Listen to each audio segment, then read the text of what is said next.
16, and here we go with Georgia, one of the biggest sensations of the tournament. And the sensation of Georgia has several dimensions. First, we love such stories and are always glad to see them. Second, many factors aligned for Georgia in the playoffs includes a favorable schedule with Portugal, which had already secured their position, and Czech Republic's poor performance. Plus, the Euro format itself. Third, Georgia earned their spot with warning for gifts. From the first match, it was clear that this would be exciting.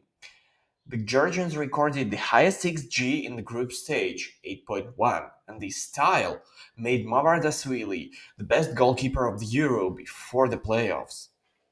And this is another aspect of Georgia's success. We realized that this team is not just about Kvaratskhelia. Plus, Miklo was the top scorer, scoring more than the entire France. Technically skilled Korovachvili shine when needed, giving the main star a chance to shine in the key matches. This summer, Georgia will never forget. But it still looks like Georgia is the weakest team at this stage.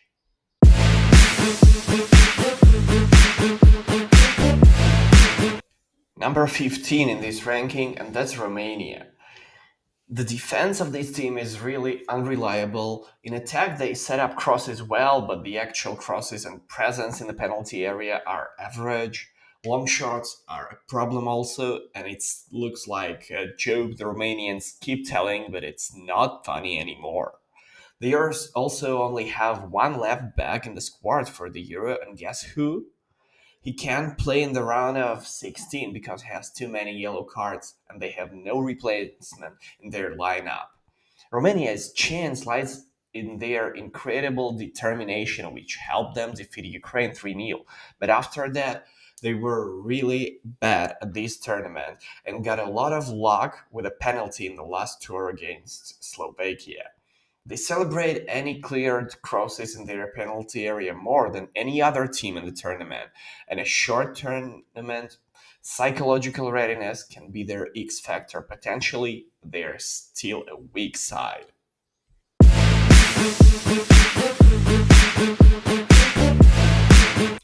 Despite 6 points at a group stage, Turkey is not really a convincing side. Every match had significant periods of instability. They lost the initiative to play it against Georgia after a very confident start. They didn't show up at all against Portugal and played worse than the Czech Republic in the majority of the second half of the decisive match. The counter argument is 6 points, yeah, and that looks like a great result with such a play. But for now, Vincenzo Mantella's team is better at clinging to luck than playing football. On the positive side, there were flashes of brilliance from players like Arda Güler.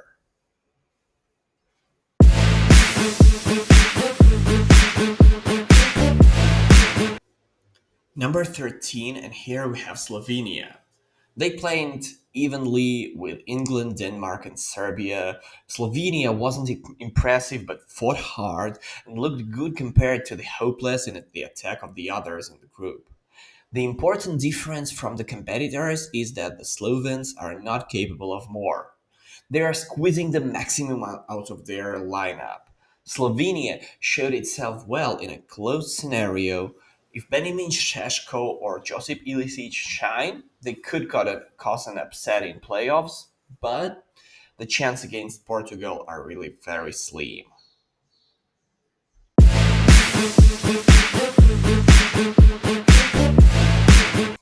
Number 11, and that's the Netherlands. Ronald Koeman has a very adaptive team. There are schemes with 4-3 and even 4 with a usual winger role for Jeremy Frimpong. Partly, this flexibility is the continuation of the problems. The team is not the most balanced. The most well equipped position is the center of defense. Sometimes, changing formation is just a way to creatively and optimally use this asset. But it will be interesting to follow Koeman's manipulations. He certainly knows a lot about the unusual use of the center backs. The big problem is the absence of Frankie de Jong. This will definitely change the team significantly because he's the key player, but they still didn't impress too much at the group stage, and we might have to adjust our assessments even more than we think.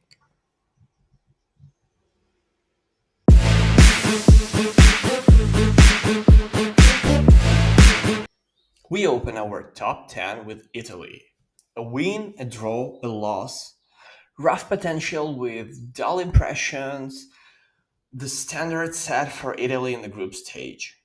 They outplayed two of three opponents, and the big question is whether to overestimate the match against Spain. They were too good, and Spalletti played convenient football. A noticeable tactical shortcoming is the lack of specificity. The Italians create spaces beautifully on the flanks and behind the lines, but are unable to use the movement. Perhaps Spalletti should abandon Jorginho in favor of Fagioli. The Oriundo is too cautious in decisions, choosing the simple horizontal passes several times when he could broke the lines. A noticeable overall shortcoming is physicality. They faltered in most matches. There is a theory that Spalletti is betting on the playoffs, but for now, the Italians are faltering even against the low-class opponents like Croatia, and that's not a good sign.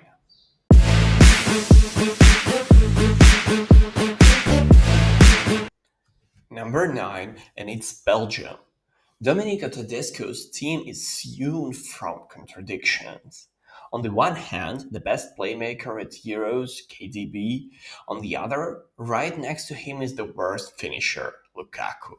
On the one hand, a clear focus on pressing. On the other, equally clear counterattacks from opponents. On the one hand, a powerful depth of the squad. On the other, an incredible gap in the level from one player. On the one hand, the most technical team, on the other, the most blunders. The shaky balance is well fixed by the surge in the holding zone. Tedesco still hasn't decided on the partner for Amadou Onana. Oriel Mangala is a great destroyer but weak at moving the ball, and Juri Tillmans is a great playmaker but weak in defense. Both deficiencies were evident in the group. Tedesco's task is to find the place. A modest group overlooked the glaring problem, and a powerful play of brackets is unlikely to be merciful.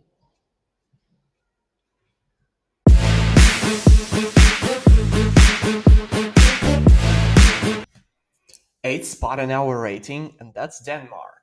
Maximum physical power in the first and last lines, and between them, the delicate Christian Eriksen in any zone. Kasper Hillman has found a system where this combination is organic. In their best periods, Denmark reminds us of 2021 selves. The best match was against England, and the Danes were closer to victory and more spectacular, which isn't difficult against England. Unfortunately, they often lose control the endings against like Serbia and Slovenia were very weak and could have cost them a playoff spot. But although Denmark looked great until those moments.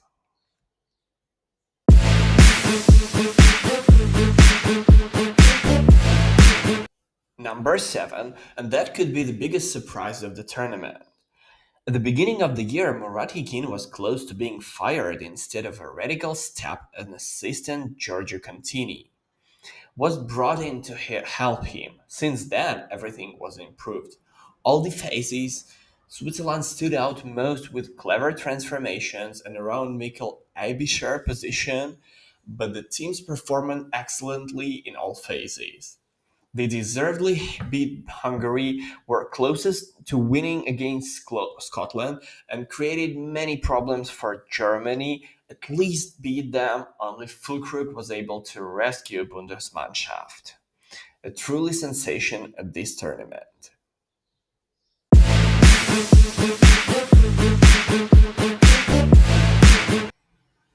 This team was about the main favorites before the tournament started, but here we are with England on the 6th spot. And a typical quote from Gareth Southgate. It feels like I'm back in the days when I played for the national team. Gareth talked about the atmosphere around for being as friendly as possible. It has turned incredibly toxic. There are no conflicts within the camp yet, but the TV studios are really on fire. In his 8 years of work, Southgate has never received such a torrent of criticism. On the one hand, little has changed in terms of game. Classic Southgate ball, generating minimum chances but saving the best for England. On the other, is it fair to hold back the potential of a team with such a set of attacking players?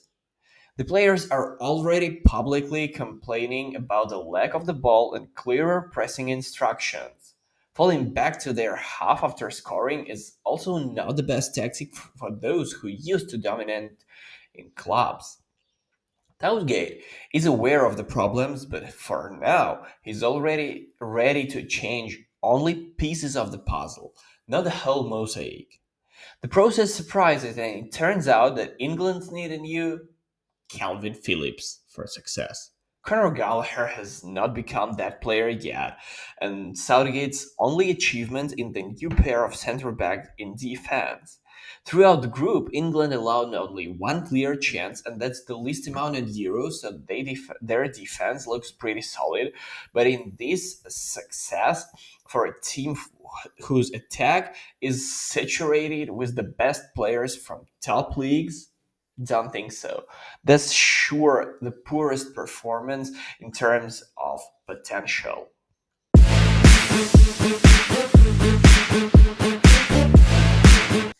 Number five, and that's as for me is the best in terms of build-up team of the entire Euros. The Rangnick main achievement over the years in Vienna is that the team remains itself regardless of the lineup. At the Euro, the back four often changes, forced by Alaba's injury. But Austria never loses face. Perhaps the most coached team in the tournament and the best coached team in the tournament. From my point of view, that's the best manager's performance. They don't abandon their principles even when facing France and using a high line against Mbappe. The group showed that short of a short tournament, Austria is physically fine. Usually, this is the main concern for teams that rely on pressing and sweep everyone at the start. Opponents equalized the score 3 times against Austria, but Austria went ahead 3 times after that.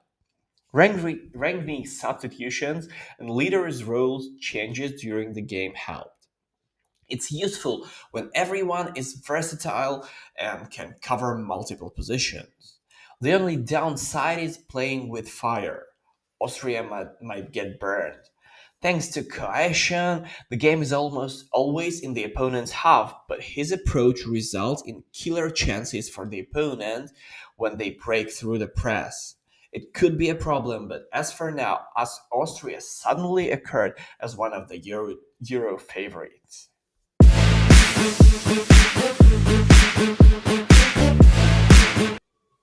France in our list is number four.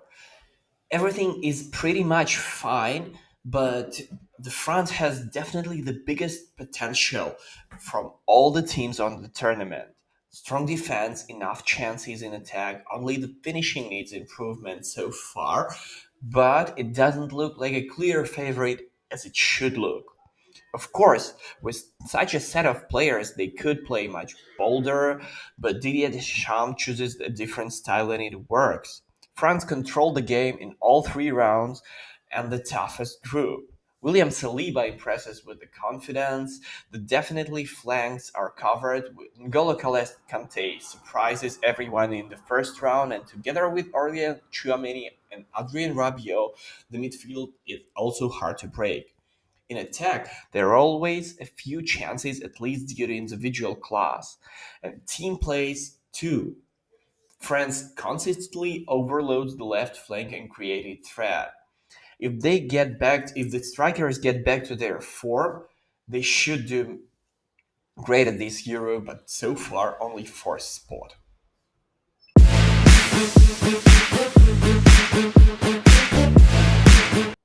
Portugal national team opens the top three in our list. They played three different matches. The first against the Czech Republic was a bit primitive, but they defended well, almost no counterattacks allowed, and managed to score late. The second against Turkey, they crushed them after scoring two goals in a short period in the first time, and the game was impressive, through helped by comical mistake by Turkish defenders, but they still impressed. The final match against Georgia, the unmotivated team played poorly with a very raw lineup, fully rotational. It's tempting to discuss it as not an indicative at all. If so, Portugal can be rated highly and even higher. But like almost every team, the three match stretch showed different facets and revealed problems too.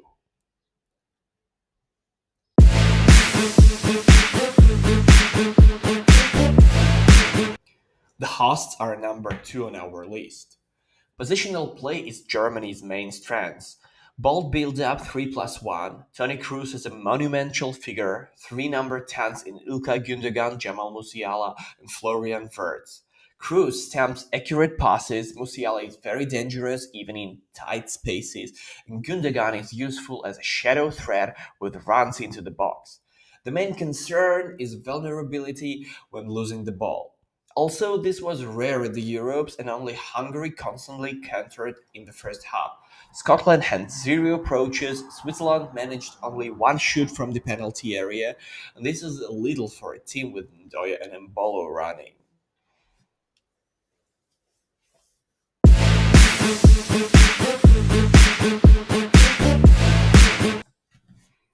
And number one, the team that impresses the most, and probably the main favorite of the Euros, Spain. The tough group was passed perfectly. Confident wins, not a single goal considered, and the first half against Italy symbolized Spanish dominance, the strongest performance of the tournament so far. So far, Spain has no visible weaknesses. The press works, the flanks of Williams and Yamal tear apart. Fabian Ruiz and Marco Corellia are aiming for the tournament of their lives. The only concern, they haven't played in an uncomfortable scenario. When they don't control the ball, they have to defend deep. The lack of experience in this mood might be a problem, though not against the Georgians, so we'll see what happens further.